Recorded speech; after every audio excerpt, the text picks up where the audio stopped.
We begin this morning with Congressman Ron Paul. The polls, Mr. Paul, suggest that you are now in the thick of it out in Iowa, basically in a statistical tie with Romney, with Kaine, and with Mr. Gingrich. So I want to ask you some questions now that you're among the front runners. We need to know more about your positions on the issues. And I want to start with foreign policy, because your statements over the years, posted on your website and elsewhere, some of the things you have said in the debates, suggest that you believe that 9/11 happened because of actions that the United States took. Is that correct? Well, I think there's an influence, and that's exactly what the 9/11 Commission said. That's what the DOD has said, and that's also what the CIA has said, and that's what a lot of researchers have said.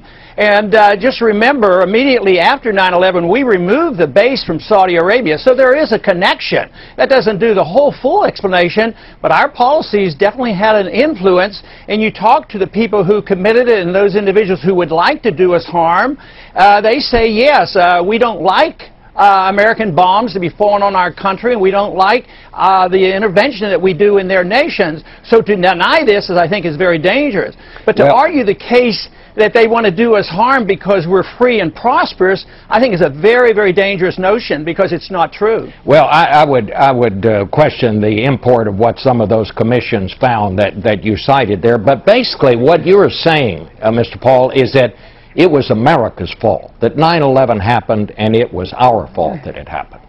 No, I think that's a misconstruing of what I'm saying, because America is you and I, and we didn't cause it. The average American didn't cause it. But if you have a flawed policy, it may influence it. When Ronald Reagan went into Lebanon, he deeply regretted this, because he said if he'd have been more neutral, those Marines wouldn't have died in Lebanon, because the policy was flawed. The same thing that McNamara said after the Vietnam War, and he wrote in his memoirs that, you know, if he would have changed, if we don't learn from our policies, it won't be worth anything. So I'm saying policies have an effect, but that's a far cry from blaming America. Well, I mean, in America, you're supposed to be able to criticize your own government. You're supposed to be able to criticize your own government without saying you're un-American. But that's what the implication is. But what you are saying, it was the government's fault. That basically is what you are saying. Let me move on from something else. I'm saying the policymaker's fault. The policymaker's fault. Contributed to it. All right. Contributed to it. Let me ask you this. Am I correct that your idea of how to discourage Iran from building nuclear weapons is to be nicer to Iran's leaders? Is that correct? Well, no, I think to be, we have 12,000 diplomats. I'm suggesting that maybe we ought to use some of them. But just think of how we prevented a nuclear war with the Soviets when the Soviet missiles were put in Cuba. We didn't say we're going to attack you. Kennedy and Khrushchev talked, and they made a deal. You take your weapons out of Cuba, we'll take them out of Turkey. That's the kind of talk that I want. I think the greatest danger now is for us to overreact, and this is what I'm fearful of. Iran doesn't have a bomb. There's no proof. There's no new information regardless of this recent report. And for us to overreact and talk about bombing Iran, that's much more dangerous. We got the Libyans to get rid of their nuclear power and their nuclear weapons, and look at what happened to them. So we got to understand that. May I interrupt just for a second? No one has suggested in the U.S. government that we are going to bomb Iran. What they have said is that we're going to impose very tough sanctions. You are against sanctions on Iran. Is that correct? Yeah, because sanctions are the initial step to war. I was opposed to all the sanctions for 10 years in the bombing that was occurring with Iraq, because I said it would lead to war. But if you say nobody's suggesting it, why don't you listen to the debates? I mean, listen to some of the other candidates. Mr. Paul, may I correct you? I am listening to the debates. I know there have been some candidates who've talked about that, including Mr. Romney. The United States government has not said we're going to bomb Iran. I mean, that's just a fact. No, obviously they haven't said that, but the implication is nothing is off the table. You've heard those statements. Well, yes. All right. Let's move on then. Do you think there is any place in the world where United States forces should be stationed? You've talked about bringing them home from Afghanistan, from Iraq. Is there any place where you think it helps us to have U.S. forces stationed? No, other than the fact that I think a submarine is a very worthwhile weapon, and I believe we can defend ourselves with submarines and all our troops back at home.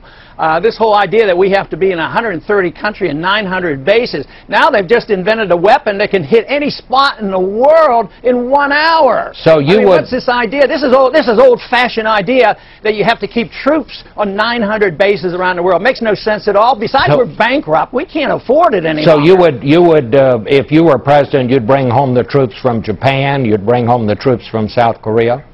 You would? Okay. Absolutely, and the people are with me on that, because we can't afford it. It would save us a lot of money. All those troops would spend their money here at home, and besides, those troops overseas aggravate our enemies, motivate our enemies. I think it's a danger to our national defense, and we could save a lot of money cutting out the military expenditures that contribute nothing to our defense. All right, let me ask you about some domestic things. Your plan to get the country back on a firm financial footing is to close, including, among other things, the Department of Education, the Department of Energy, Commerce, Interior, Housing and Urban Development. You would cut back the federal workforce by 10%. You've also suggested we should close FEMA, which is the Emergency Management Agency. I have to ask you this. What do you do about all the things that those agencies control, run, supervise? For example, what happens to the national parks if you close the Department of the Interior? Do we just let them go by the by, or what? No way. And the program deals with this. There's transition funds, but we would like to see a lot of land sold off, but we're not going to just ignore the parks.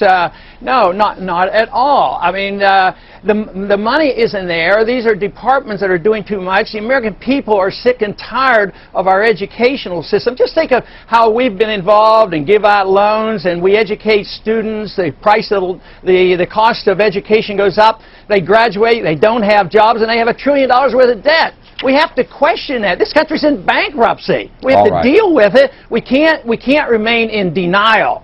And that is my argument, and believe me, this is why I'm getting a good reception on the campaign trail. All right. Well, we want to thank you for coming on this morning and for answering the questions. Ron Paul, thanks for being here this morning.